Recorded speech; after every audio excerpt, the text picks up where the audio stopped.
Hi, and welcome to BG24 Public Affairs. I'm Melissa Belcher. And I'm Danielle Griffith. Now, in honor of this upcoming Easter Sunday, Robin Bruni from the VGSU Dining Services is here to give us a scoop on everything sweet.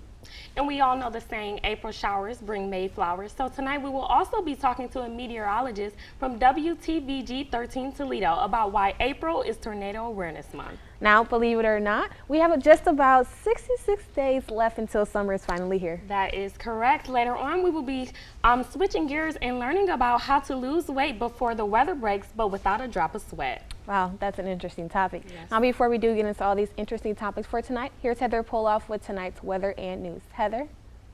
Thanks, Danielle. Some changes could come to the university bookstore. The university's financial consulting firm Accenture has recommended managerial changes in order for the store to grow financially. In the past few years, the store has already undergone numerous changes, including the addition of a Verizon outlet, as well as an outlet for computer software and equipment.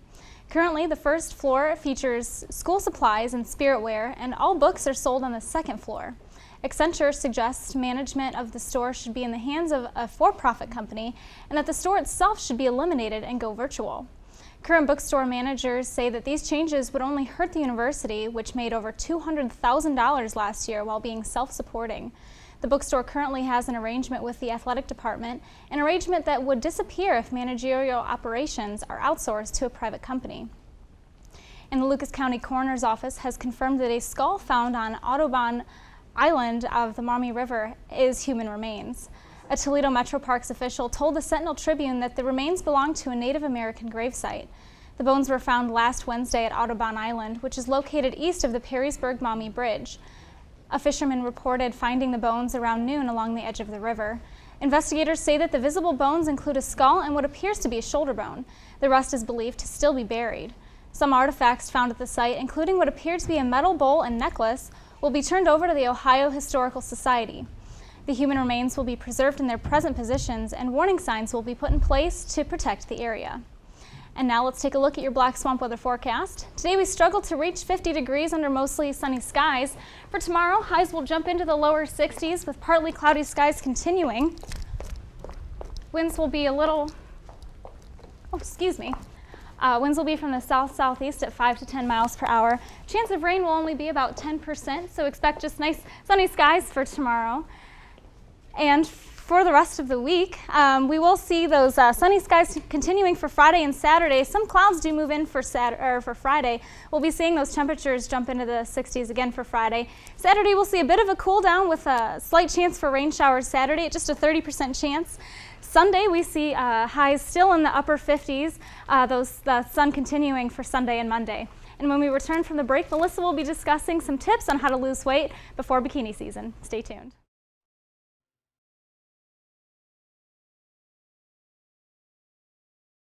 Losing weight can take both a lot of time and energy, and let's face it, a lot of us just don't have the time or ability to work out. Here to tell us all about shedding pounds in a healthy way without breaking a sweat is Maya Lanier, and both her weight loss coaches, Terrence and Cheryl Loshi.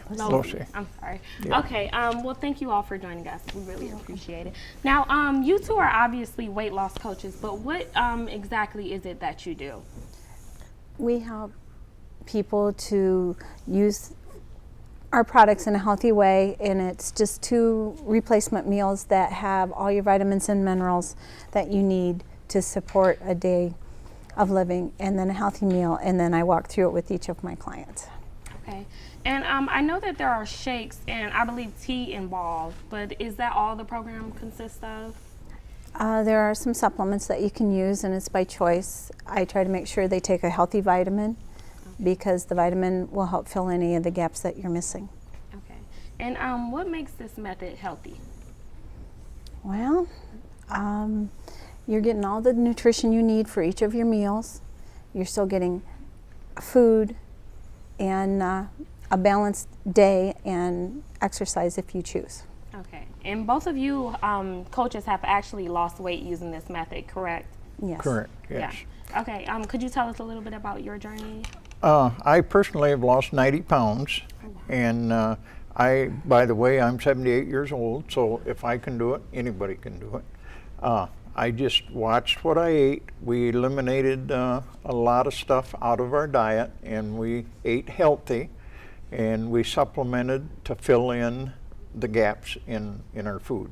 Okay. Some of our food nowadays leaves a little to be desired, and so you have to fill in the gaps. Okay. And what about you? How much did you lose? I lost 60 pounds. It took me 7 months. Okay. This is you up here before. Yeah. Okay. And he was topping 300 pounds there. Okay. And for both of us, he took only 6 months. It took me 7.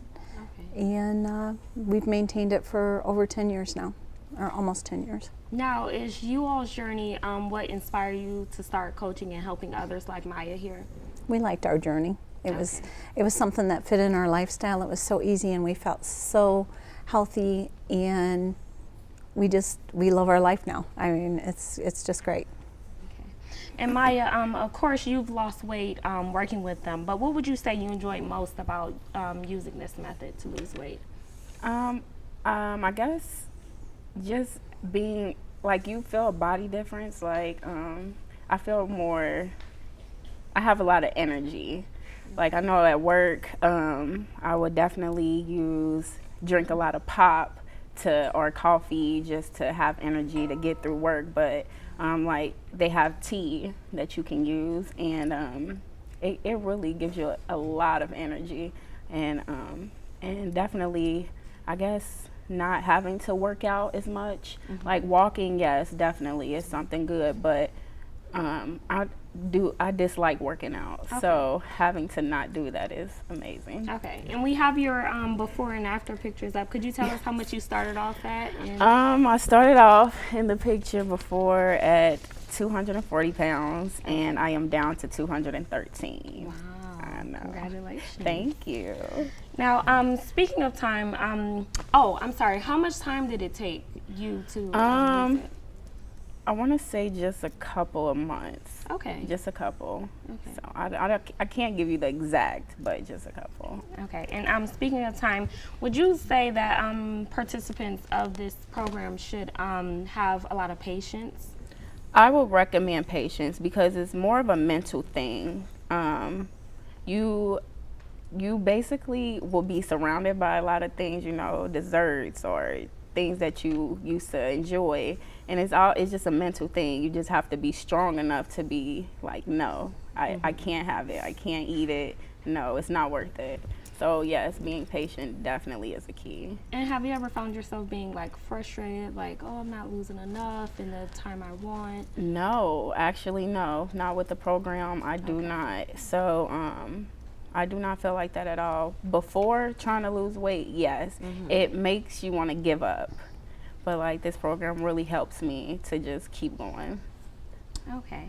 And as a coach, how often do you deal with people do people express their frustration with you sometimes if they're frustrated?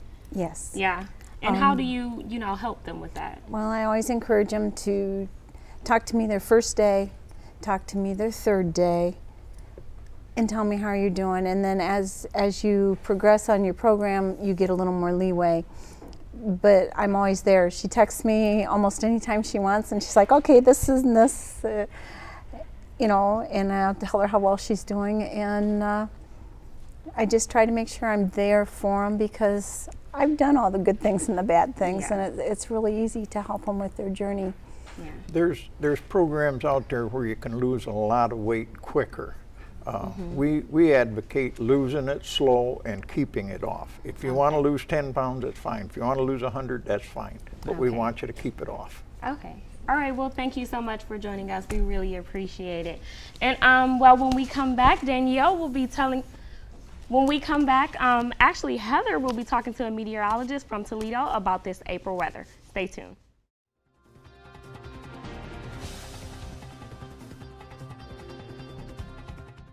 Back to BG Public Affairs. Now, in honor of the Easter season approaching now, we know there's a lot of people that enjoy the sweets that go along with it. Now, today I am joined with Robin Bruni of the Sweet Shop, and she's the manager there. Now, she's just going to give us a few tips about, you know, the sweets and things of that nature for the holiday season. Now, I'm just going to jump right in. Is there any culinary experience needed for these crafty treats? No, there is not. No, definitely not. A little patience probably is needed depending on what you want to do, but we of course did spend a lot of time for the sweet shop training to make these lovely things, but anybody can do these at home. So I did bring, basically if you can get a standard mold, plastic mold, they have them everywhere now, which is really nice. And you're just going to put in your colors, which is made with white chocolate, and coloring oil, which is the best thing to use with chocolate. You don't want to use regular food coloring. Okay. You're better off to get a coloring oil. It's made to mix with chocolate, and just paint your bunny any way you would like. So the coloring So- goes first. Yes, because you want to put all that in, let it set. You'll usually put it in the refrigerator for about 5 minutes. Let your chocolate set, the white chocolate set. Then after you're done with that, you're just going to fill it all the way. Take a nice little knife and go across the back, and then put him back in the refrigerator. He's a pretty solid bunny, so it takes probably about a half an hour to 40 minutes that you want to keep him in there until he's nice and solid. And then when you bring him out, all you have to do is, I'll do that and then I'll break Do a him. little shake, But he should come out. and he comes to life. And he comes right out, and there he is, yeah. Now, is there a so- certain type of consistency that your chocolate has to be before? Yes, there's a couple, you can get, there's all different kinds of chocolate out there to get, but if you get a compound chocolate, you can get just about anywhere. You don't have to temper it, so you're just going to melt it. You can use a melting pot that you can get at Walmart, anywhere like that, or you can do a double boiler. You want the chocolate to get to 115 degrees. So the thing I would say if you're going to invest on anything to do this is a candy thermometer. Okay. So you know your candy gets to the right temperature. Then you let it cool down to about 87 degrees, and then it's ready for you to do your thing. And then if it starts to get a little thick on you, then you can just melt it back To the right down to the, consistency. yeah. And the double boiling, there's boiling water on the bottom and the chocolate on top. Yes, yeah. Yes. Okay. You can, and those are pans you can get just about anywhere. The thing you want to watch if you use a double boiler is make sure you don't get water in the chocolate. Yeah. Because it will Get seize it. up and not be pretty anymore. And Very you yucky. really can't fix it after that. So, but the chocolate melters are really nice. The melting pots that, again, there are so many places that you can get those now, and they're nice, and you can do small amounts of chocolate in there. So. Now I see you do have the fruit here. It's just strawberries. Now, Yes. is there a different procedure that you do other than, is it different from the solid chocolate? Not really. You're doing the same thing, and then whatever you prefer. These are actually done in dark chocolate. The bunnies, I like the molded candies to be done in milk. Seems to be the most popular, but we do our strawberries in dark. You just want to make sure that the fruit isn't overly ripe, that it's dry. There's no moisture on it when you go to dip it, and we double dip everything because I think that's the way Better. it should be done. So same thing with these are just regular double stuffed Oreo cookies. Yum, yum, yum. That then we've double dipped those in chocolate and then decorated them. And then this is a peanut butter egg where we actually we tried a couple pre-made products, but I actually made the centers that you would normally use for Buckeyes. So if anybody's made Buckeyes at home, that's the center we use for this. We made the Buckeye mixture and then made our peanut butter eggs with that. And now with the sweet shop, you guys make all of these things Yes. in-house. Mhm. Wonderful. So that means they're Yes. fresh. Now we know that chocolates are used for like Valentine's Day and for Easter. Now, which one of these would you say is the most common for the Easter season? I mean, chocolate bunnies are always popular, but all the time, all year round, strawberries are the thing that we really probably sell the most of. Everyone comes in all the time for strawberries, so that's good all the time. But the solid bunnies are probably very popular. So, but we have a lot of. I mean, we do chocolate covered bacon, which is quite popular. We get a lot of guys in for that. We do marshmallow sticks with all different kinds of decorations and things on them. So we've had a lot of fun dipping all kinds of things in chocolate. So. Okay, now with pricing, now if I wanted to just construct a few things for the Easter season, is it expensive, like inexpensive, the tools that you need? It really isn't. You really, basically, These molds usually run $3 to $4, so they're not bad at all. The only tool you need for doing your decorating is a little craft paintbrush and toothpick to kind of get any excess chocolate off. And then it's up to you what you want to spend on your chocolate, because there's a big range of different types of chocolate you can get. So you can spend a couple bucks, or you can spend, you know, $10 a pound on the chocolate. So it's whatever your taste is there. Okay, well, thanks so much, Mrs. Rooney. Sure. Now you guys have all your tips for the Easter season, inexpensive or expensive you'd like to go. Now, after the break, we'll stay tuned. We'll have Heather Poloff here with a local meteorologist talking about this crazy April season of weather. Stay tuned.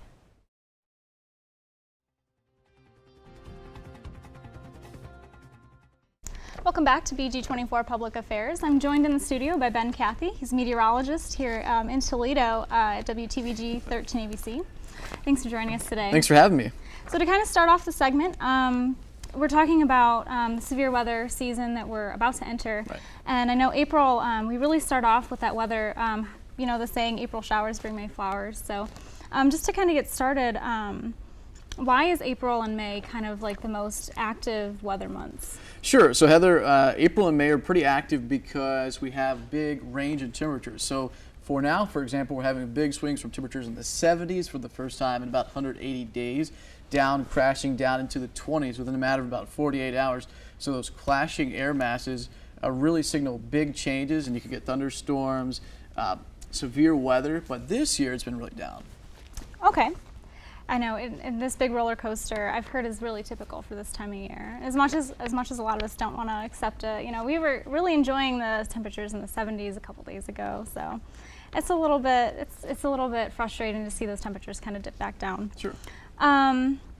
So what kinds of atmospheric ingredients do we need for severe weather in this area? So this year we've kind of been spared the brunt of the severe weather, right? There hasn't been too much of that, but you typically need what we call a trigger. So a front, some kind of a lift, and with that comes instability. So I built a graphic for you looking at some of those. A lot of times we'll have Gulf moisture, and we look for a setup typically out of the southwest, right? So what we call the Ozarks, the mountains around Missouri, and the Rockies. So that system will deepen out east of the Rockies, and then we'll move up. Now the past few systems, we've been on the northern edge of storms, right? So we've gotten some snow, and that's not really favorable for severe weather. So we need the lift, the instability, the moisture, again, which oftentimes comes out of the Gulf. And then something you don't often hear, or at least we don't talk about so much in weather, and that is shear. So if you think about an X, so the winds at the ground will come out of the southeast. The winds aloft will come out of the southwest. And that cross creates a spin, and that's what you need for severe storms, not just tornadoes, which come out of some severe storms. Right. And so the prime time, why is this the prime time for severe weather and tornadoes? Like what's different between now and say November, when we also have this shift in temperatures? Yeah, so there is a secondary severe weather season. I guess we tell people as meteorologists to always be prepared for severe weather because it can happen at any time, including even in January in past years. But you have these massive changes in air temperatures from north to south, and that gets the jet stream basically all out of whack. So weather is all about coming back in balance with things, and April, May, June are typical severe weather seasons because of those clashing temperatures. And it starts out down to our south in a more traditional tornado alley, then moves to what's now been called Dixie Alley, and then eventually makes its way up towards our area in Ohio. Okay, and we have this graphic that kind of explains the tornado stats between January and April.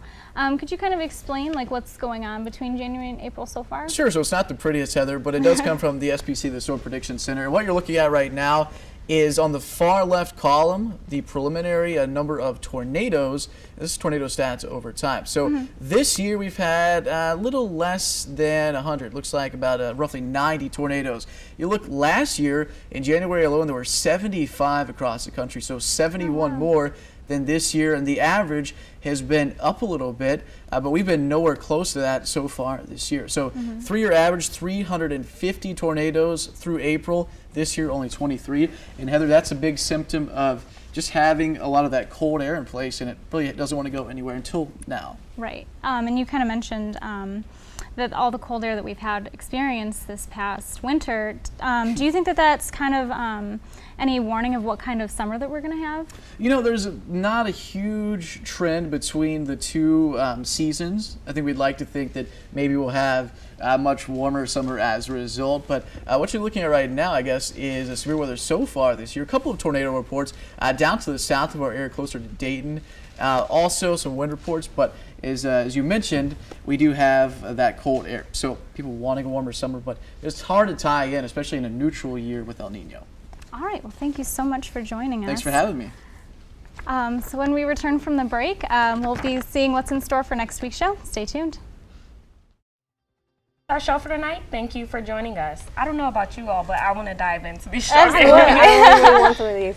I'll wait till the end of the show because I make a mess and it's not these are pretty. good. But are they good? What is that? What is that It's one? chocolate covered Oreo. I think I have a Oh strawberry. my gosh. This is really good, but I don't know if we should really be eating these after that weight loss segment. I feel bad about it. But they're really good. Oh How's yeah, that? you got to keep your figure for yeah. summer. For summer. I mean, once the weather finally clears up. I know, this Yeah. winter has been so brutal. I'm excited for the temperatures to be up in the 90s. I don't care how hot it gets. I'm excited to just get out of the freezing cold, and this rain needs to clear out.